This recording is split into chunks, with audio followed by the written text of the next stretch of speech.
Good afternoon, everybody, and welcome to beautiful Sedona. It is, I can't imagine a better day, a perfect time to have a conversation about such an important topic.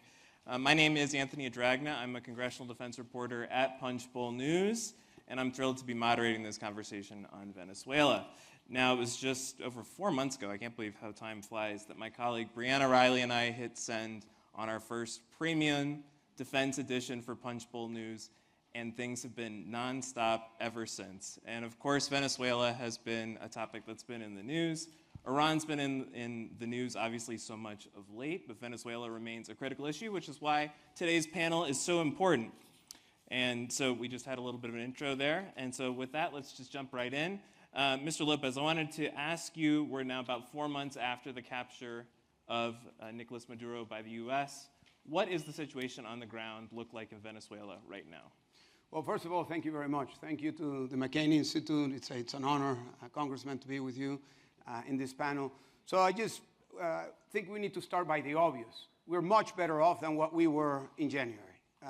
Much better off. Nicolás Maduro was captured in an incredible military operation with no collateral damage, and the U.S. effectively is exercising its influence in Venezuela over the territory, over the state, in the way in which many decisions are being made. The emphasis has been made on stability and economic recovery, mostly on oil and gas. We can talk about that because I'm sure there are some questions about what's happening with specifically with the energy market. And Marco Rubio, Secretary of State, has stated that there's 3 phases: stabilization, economic recovery, and transition. And transition, he has also said, means a legitimate government. And a legitimate government means that at some point there will be elections. How are the people? There is a lot of hype in Venezuela. There's a lot of interest, a lot of people traveling to Venezuela, a lot of people thinking about opportunities. Some of them are crystallizing. We can talk about which ones. Others are people exploring. The Venezuelan people, the most important thing. The Venezuelan people are still in the same terrible social conditions that they have been for decades. Terrible in every sense. The daily income, the monthly income is less than $5 per month officially, and then there's some bonuses, maybe 500% inflation for this year, lack of water, lack of electricity, shutdowns at all moments, complete collapse of the healthcare system, of the education system, but there is huge expectations by the Venezuelan people. So if you ask Venezuelans today, almost 80% of the people would say that they are optimistic about where they would be in the future. So that's where I think we are. We are at a moment of great opportunity. There is a transition that has started, emphasis on economic recovery and stability, and what we need to build, and I'm optimistic that that's the way we need to all push towards that, is towards a transition to democracy, and that can only happen with elections. But a lot of things can happen between now and the elections. Congressman, I'd like to get your thoughts on this too. It was immediately after that operation that captured Maduro that President Trump said the U.S. would be running Venezuela. Do you think that's the state of play right now, or what's the governance structure look like? I don't think we're running Venezuela. First of all, thank you for having me. Thanks for the opening panel. Thanks to the Arizona State Wildcats who are here out in the crowd. Glad to have y'all here. And my colleague, Don Bacon, who I see out here as well. So, Don, if I say something I shouldn't, holler at me. I don't know if Stephanie Bice has made it yet. Not yet. Okay. But as far as running the country, obviously, the United States is not going to run that country. But did we take out a tyrant? Did we take out a dictator? Absolutely. I find it quite unique, interesting that we're talking about this today, when today is the anniversary, I believe 15-year anniversary, 20-year, I can't remember the exact amount. Today's the day we took out Osama bin Laden. Is that right? And so if we look at what happened was we took out a dictator in extreme, incredible precision. For those of you who don't know or haven't read or haven't been told, they've been practicing for months. They built the exact replica of where Maduro was. I believe it was Kentucky or Kansas in one of those states. An exact replica, and practice and practice and practice. And the fact that they went into there and took Maduro out without any loss of life. The lead helicopter pilot was shot in the leg 2 or 3 times. But other than that, that was the only major injury. So credit to our men and women in the armed forces who went and did that. But no, certainly we want Venezuelans to be running Venezuela. And Mr. Lopez, have you heard much from the Trump administration since this operation? Heard anything at all? And do you have a sense for, obviously there's so many global conflicts ongoing right now, do you have a sense for who's staying laser focused on the Venezuela portfolio at this point? Well, I'm sure that the State Department is laser focused, and there are other areas of interest. So in this past 4 months, the Secretary of Energy visited Venezuela, the Secretary of Interior visited Venezuela, the Director of the CIA visited Venezuela, the Commander of the Southern Command visited Venezuela, and people and teams from different areas of the U.S. government have been visiting. So there is a direct engagement. And there has been laws that have been approved in order to promote investments, particularly in the energy sector. So there is a lot of presence of the U.S. government in Venezuela. Congressman, you represent an energy-heavy area of the country. I'm wondering what you're hearing from companies back home in Texas. Are they interested in going into Venezuela? Do they think that's a good long-term bet? What are the obstacles? So the obstacles are, first of all, the largest oil deposit in the world. That's the good news, is that we took a tyrant out of a country that has the largest oil deposits in the world. The problem is they're not the cleanest oil deposits in the world. The term is dirty oil. It takes a lot more money, a lot more energy to refine that oil that's in Venezuela. But does that mean that countries are going to shy away? Not eventually. Look, the uncertainty with any company, if anyone's ever run a company, the worst word you can use if you want to invest long term is the uncertainty. So there's uncertainty right now, but that doesn't mean that they're not going to be there forever. Chevron's the only company that has a presence there. And so for any other major company to go in there, it's going to not cost millions. It's going to cost billions and billions and years and years. This is not let's go in and we'll be pumping oil out tomorrow and it'll be clean and we'll be able to ship it around the world. This is going to be 5, 10, 15, 20 years before we see, that's not my saying that, that's the companies, the major oil companies saying that across Texas and across the world, saying the only way we can go in there and invest in there, it's a decades play, not a next year play. And if you're trying to make the sale and say this is a worthwhile play, we should be making these investments in Venezuela, what's the argument to those energy companies for doing that? Well, that's something they have to define themselves and report back to their shareholders. I mean, that's who they report to. Right. They don't answer to the United States of America. Is it in the best interest of their company to go in there, to make that investment, to go extract that oil, and then to have to find a refinery that will refine it to then be able to ship it somewhere in the world. But the good news is, look, they're no longer shipping oil to Cuba. They're no longer shipping oil to China. I mean, there's more to it than just taking out a dictator and getting the oil reserves. It's that those oil reserves are going to countries that don't like us very much. And so add Iran to what's going on in Iran right now, we take those two out of play of shipping to China and Cuba and possibly Russia, then you're talking different type of world. Absolutely. Mr. Lopez, what's your sense for the energy landscape? What are the opportunities? If you were talking to an American company that was considering going in, why should they make that long-term bet? Well, as Representative was saying, Venezuela has the largest reserves. And in Venezuela, in terms of energy, there are 3 countries within one. We have light to medium crudes, we have heavy crudes, and we have huge reserves of natural gas. And on top of that, there is huge hydroelectricity opportunity. So Venezuela is an energy potential. Why go to Venezuela? For different reasons. It can be commercially very effective in terms of the cost.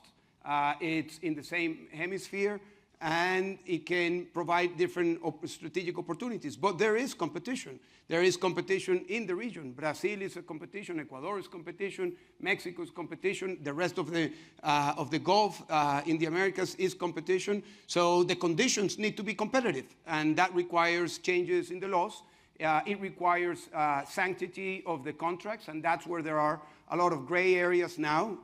There is a new law, but the law is still obscure in the decision-making process. it still gives complete discretion to the regime to hand out contracts and positions within the industry without clear rules. So I believe that that's what's holding some companies back. If you think of the companies that are now in Venezuela, I would categorize it in the following way. There are the companies that are already there, Chevron being the major US company that is there. Chevron has a $3 billion debt that is recovering through its production. Then the second is Repsol, Spanish company, especially positioned in natural gas. They have a $6 billion debt that they're also cashing in through their production. And then we have Eni, the Italian company, $3 billion. They are all engaged. They are already there, and they are getting the upside of the prices, and they are growing by cash flow. And that's the big push that has happened over the past 5 months, taking from around 700,000 barrels to 1 million barrels, with the hopes that at the end of 26 it would be 1.3 million barrels, have been these companies. Then you have what you would say wildcatters, companies that have a higher risk-seeking appetite. Smaller companies that would go, and they have been actually signing some letters of intent, memorandums of understanding. Then you have the Exxon and Conoco, which are very important cases because Conoco has a debt of $12 billion that is part of the expropriation that happened during the Chavez regime, and Exxon of $1 billion. I believe that they might go in if conditions arise. And then you have the local actors, some of them very shady, some of them involved with the kleptocratic networks of the Russians, some of them, or many of them, involved with the Iranian sanctions evasion networks. When sanctions were imposed in Venezuela in 2019, the way out of the sanctions was to use the mechanisms of the Iranians to sell, as Congressman was saying, the oil to China. But because Venezuela was out of the SWIFT system, it was being paid in crypto, in Tether. And that created a huge scandal of corruption. There are people in prison in Venezuela for some years now, and that it's also part of what needs to be changed. I mean, there needs to be transparency. The US has imposed some mechanisms by which the payments that Venezuela receives are through accounts that the US government has oversight. So there will be more transparency in that respect. I believe that there's going to be a spike in production, but if changes in terms of the institutions of the rule of law and a horizon for democratic transition, that might plateau. The big opportunity will come, as the Congressman was saying, when there is certainty for a 15 to 20-year horizon. And that's key, because today, Delcy Rodriguez might provide short-term stability, but what she represents with the current institutional structure does not provide long and medium-term stability. And that it's only provided by a democratic reform that needs to start, that an elections are part of it, but it's a lot more than that. It's the rule of law taking place. Venezuela is the last country of 148 countries that are evaluated in terms of the rule of law. Venezuela is number 148. So Venezuela is a country with the least capacity to enforce through rule of law and mechanisms. That can change, of course, and that's the opportunity. And that's what we need to look forward. That's where we need the emphasis of the US that will have and will continue to have a lot of influence. And that's what we Venezuelans hope to build. It's rule of law, stability, investments, transparency, and opportunity for Venezuelans. But the Venezuelan people need to be part of that equation, and the only way is through credible legal elections with conditions. Can I follow up with something you're saying? First of all, I agree with him, but I wanted to point out also, so when I go home to Fort Worth every week, I'm part of a group that has lunch every single Friday. It includes a lot of oil and gas executives. So in Fort Worth, we have the real oil and gas executives and the fake ones, because Landman is filmed there. So, so for you Landman fans, keep watching, come to Fort Worth, I'll take you on set, we'll have a good time. But so go back to the instability and the uncertainty is when we first did this in Venezuela, keep in mind, gas was probably, a barrel of oil was about $50, $55 a barrel. That's not worth it for these guys to go into a new country and try and extract oil. It's not worth it for them to be in West Texas. They were shutting down wells. Right. So the big oil producers, oil and gas producers, the Chevrons, the Mobils, the Diamondbacks, they can get away with that. The small independent producers, like he's talking about, the wildcatters who are just trying to, they can't afford to do that at 50, 55 a barrel. Now, talk about where we are today, unfortunately. We don't like it, but here's where we are. We feel certain once the Iran conflict is over and the Strait of Hormuz is back open, gas will be back down to normal levels. But at 100 and 110 a barrel, well, yeah, they're going to look at that. But we know that's not sustainable. So there's the uncertainty also that we have to think about. I want to follow up on the elections point. How quickly could elections feasibly take place in Venezuela? It sounds like you're talking about there could be interim steps before elections are held. But how quickly do you think that would, and is there anything the US government and Congress in particular could do to help move that process, that transition along? Yeah, We can send some congressmen down there. All joking aside, yeah. No, to stay, yeah. Oh. I think that the question shouldn't be framed in terms of when will the elections will be. I think that the right framing for the question is what needs to happen to have credible, legitimate elections in Venezuela. And there's things that need to happen that need to start to roll down right now.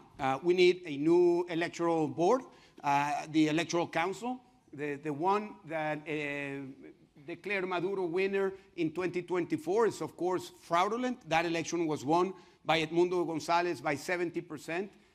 So that needs to change, and once the electoral board changes, Venezuelans, I'll give you some examples of things that need to happen. There are almost 10 million Venezuelans living outside Venezuela. Around 5 to 6 million of those could be eligible to vote. So those Venezuelans would need to be registered.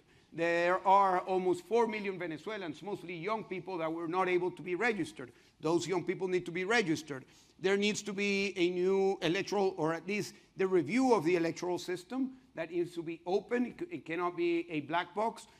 So those reforms will take some time. So I think that the most important thing is that there is a commitment to election. I think that what's urgent now, and I think that the US should make this a priority, is to signal that there will be elections and to show that there is a horizon. And I don't think that the timing or the time that it's today or tomorrow or in 10 months or 24, I think what's important is to signal there is a commitment. This is what's going to happen. And that will give a lot of certainty. Because I believe that there are two things that people wanting to invest in Venezuela are thinking about. The large investments. One is stability, as we said before, but the second one is a difficult issue to manage. Venezuela is a country that has one of the highest rates of debt per GDP. We have a debt of $190 billion, and that it's starting to be restructured. So that's also going to be part of this. How transparent is that going to be? Because the credit markets need to open for Venezuela. The local banks needs to open. There is no credit activity in Venezuela, and that would also be part. So elections, the way in which the debt is being restructured, and then there are other things that I believe are urgent right now. Release of political prisoners. There has been 700 political prisoners that have been released. That's important. Many of them my friends. Many of them people that I know, that I've known for years. I myself was a political prisoner for 7 years.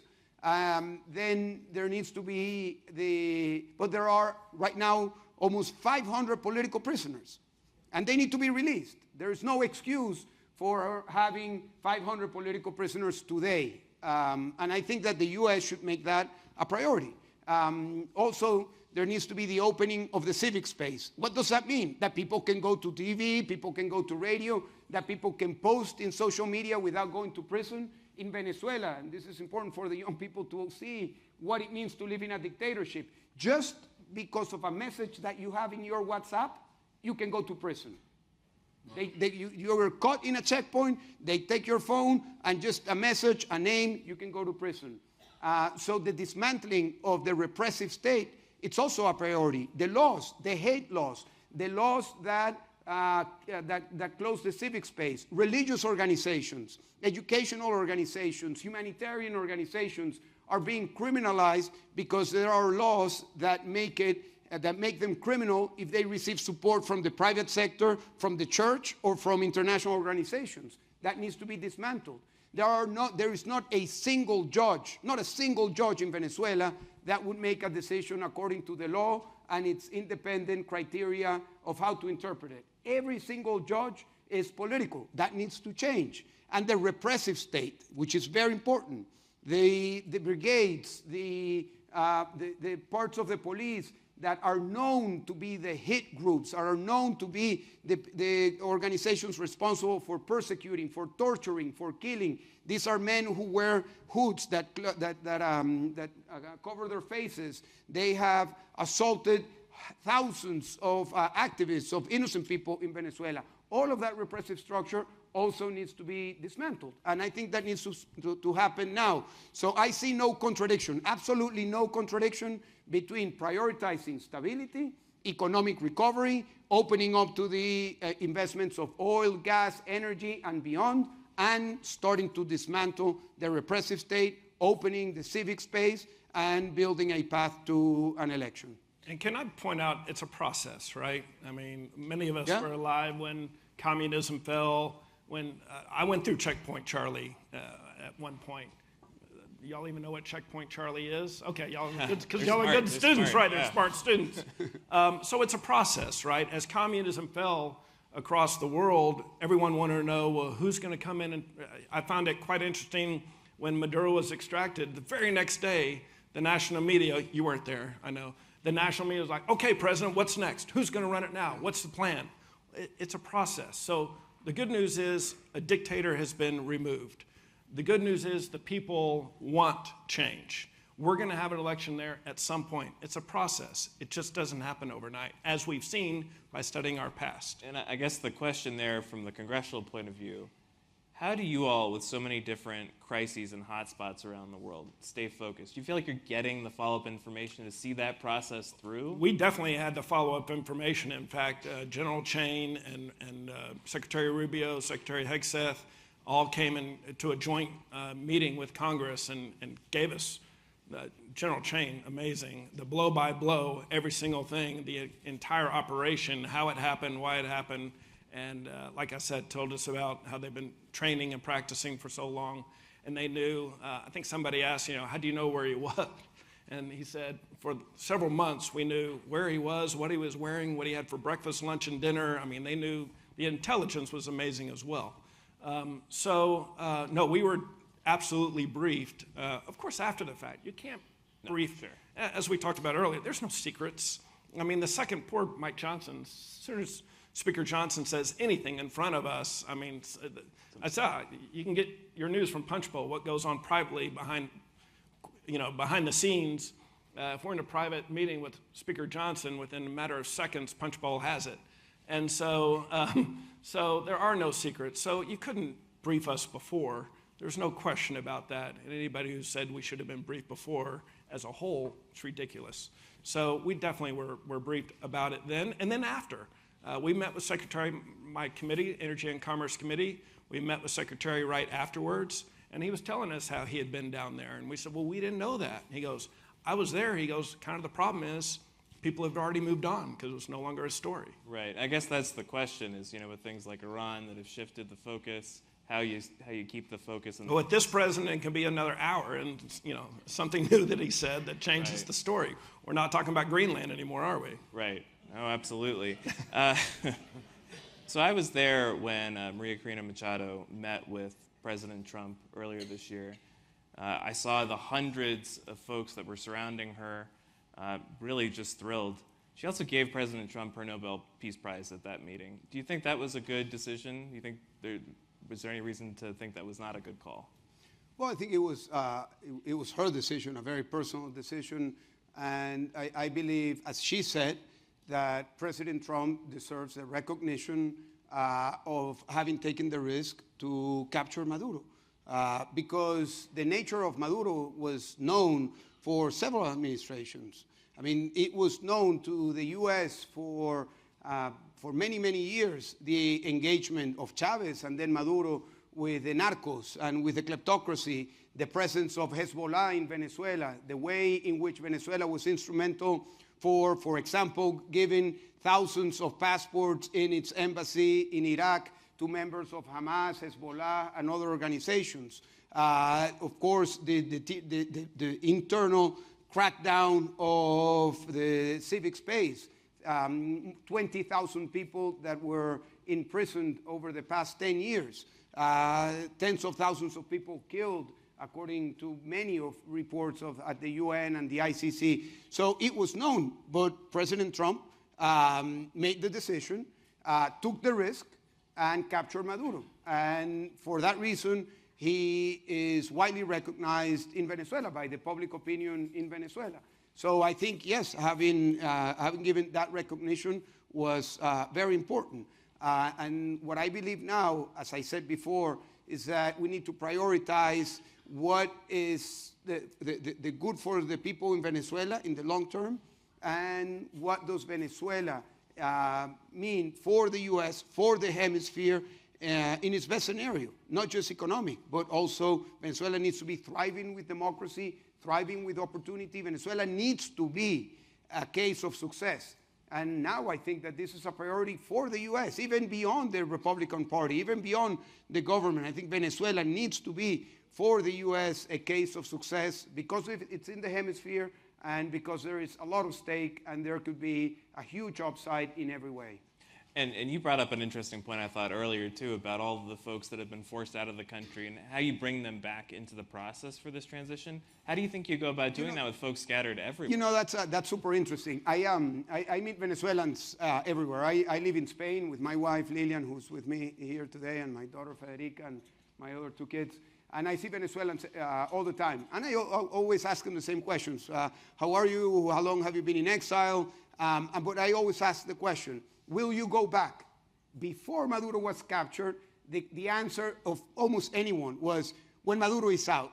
So over the past months, I asked the same questions. And when I asked, are you going to go back? Then they said, well, you know, maybe. And then I asked, what needs to happen? And they say, well, we need to see the economy grow. We need to see if there are opportunities for me, for my kids, if there is stability. So the answer to the question of the people willing to go back has moved from a very emotional position to a very rational, and that's normal. I think that many people will return, but like all migrations, many will stay. People that have kids, people that, you know, start to have opportunities. However, I believe that in this world, the return is not just physical. The return of the diaspora of Venezuela are the connections, the capital, the ideas, the possibilities that will connect that mass of millions of people to Venezuela in its rebuild-up. And I am seeing it now. People, you know, going to small endeavors. People, everyone you talk about is thinking, what am I going to do in the reconstruction of Venezuela? People are turning creative. You know, people involved in the healthcare sector are thinking about things that they can do to improve their service. People involved in technology, in education, in infrastructure, in services. So that's a connection that I believe needs to happen with the diaspora and the country that is being rebuilt. Yeah. Well, I was going to say about it started yesterday. The first commercial flight from the United States back to Venezuela had American Airlines, based in Fort Worth, flew the first flight, and they interviewed a guy who's been exiled for 18 years. He's living in America. He was going back. He was not going back to move. He was going back to visit family. He had tears in his eyes. I mean, an entire plane of people that haven't been home for over 15, 20 years. How would you answer the question? How would you answer the question? Would you go back? Well, of course, I will go back. But I have, you know, some things. I don't have a house now. In November, I supported the military and law enforcement build-up against Maduro. In November, I gave an interview. I stated my position. The next day, the Maduro regime went into my house. They stole everything. Then they tore down the walls, tore down the ceilings, killed my dogs. I had 2 labs. And 2 days after that, they revoked my nationality. So I was stateless until just a couple of weeks ago when the Spanish government gave me a Spanish nationality. The way in which the amnesty law was shaped is absolutely discretional, and there are some cases that are being shaped for some people to make it more difficult to go back. However, many people I know, people from my movement, people that are in political exile, are going back. And I see that, you know, it's just starting, as Congressman said. We need to go back. I believe, and this is what I talk with my colleagues that are in exile, we need to go back. We need to be there. We need to understand this moment. We need to understand that it's about building the future, that it's about building institutions, that we have a huge opportunity because the U.S. is there. And I know when I say this in Europe, people are, well, what do you think? You know, you're saying that, you know, the U.S., it's good that they are there. And say, yes, because before, 5 months ago, it was China, it was Russia, it was Iran, it was Cuba that were there. I can come to the U.S. and speak to you. I was not able to go to Beijing, to Moscow, or to Tehran and to talk and see. But the influence, the external evil influence of these actors was very present in Venezuela. And now that's starting to fade away. And we believe that that is also very important. And to that point, you can take out these dictators, as we did with Maduro. You can certainly take out a regime like we have in Iran. But then it turns up to the people to then take control and run their countries. And then, again, as we saw when communism fell, sure, they're scared at first. Absolutely. Look what they lived under the last 20, 30, 40, 50 years. Right. But now it's transitioning to the people running their countries and being in charge and being in control. I did want to ask, just because the president keeps talking about it, the Secretary of State keeps talking about it, the president keeps citing what happened in Venezuela as sort of the model for potential other actions. And so how likely is a similar operation to take place in Cuba? Well, I think every situation's different. Yeah. Every situation's different. So, I mean, certainly what happened in Iran isn't exactly what happened in Venezuela. Right. Taking out a regime is a good thing. But as we've seen, you know, it's going to take a little longer for things to become normal in Iran. Would it be a good idea to do something similar in Cuba, do you think? That's not up to me. That's up to the. That's why he's a president. I'm just a congressman. Do you think that the Venezuela situation is unique, though, or is this a model that the U.S. could apply in other contexts? Well, I think Cuba and Nicaragua for sure could be, part of democratizing the Western Hemisphere, or bringing the Western Hemisphere to a coherent sphere of economic, political, global influence. I think Cuba is ready for change. The Cuban people for sure are ready for change. I have seen something very good that gives me a lot of hope, is that the Cuban opposition, those who are inside Cuba and those who are outside Cuba, are working together. They are thinking and talking publicly about the way they envision a future-free Cuba. I believe that that is very good. I think that it's absolutely strategic to have Nicaragua also be part of this democratization process. The Nicaraguan people are for sure ready to do that. They have Daniel Ortega and his wife that are running at the North Korea of the Americas is Nicaragua. The way in which they're treating the Catholic Church and all of the churches, the way they are criminalizing everyone, and the Nicaraguan people want change.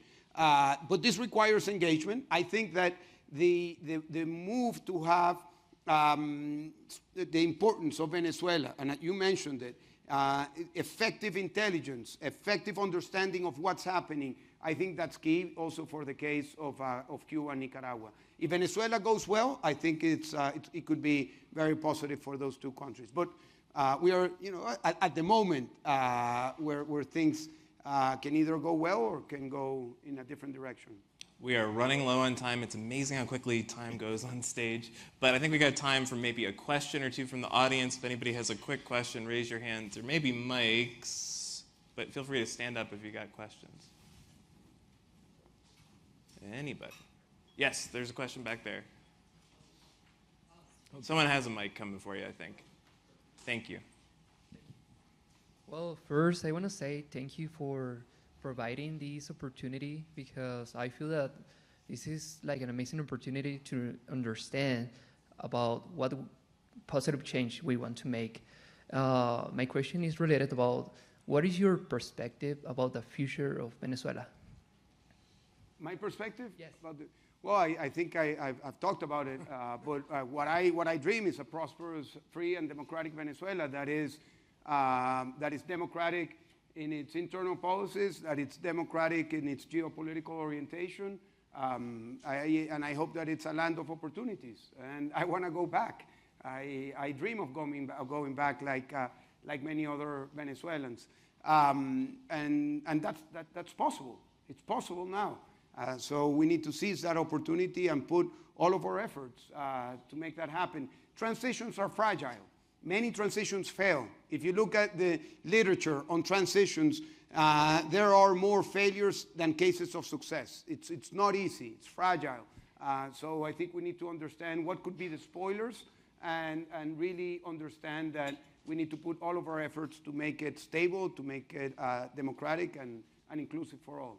Someone asked me earlier, did you fly straight here from D.C. yesterday? We worked a lot later last night or yesterday than we were supposed to. You did. We got things done, but it takes a while sometimes in Congress to get things done, but we did it yesterday. But someone said, did you come straight here? I said, no, I went home first. I'm like, why'd you go home first? Why didn't you come straight here? Because sometimes you just want to go home. You want to be home. Yeah. You just want to be home. Yeah. Yeah. And that feels like a great place to leave it. Thank you both so much for your insights. Thanks to the McCain Institute. That was great. Yeah, it was good.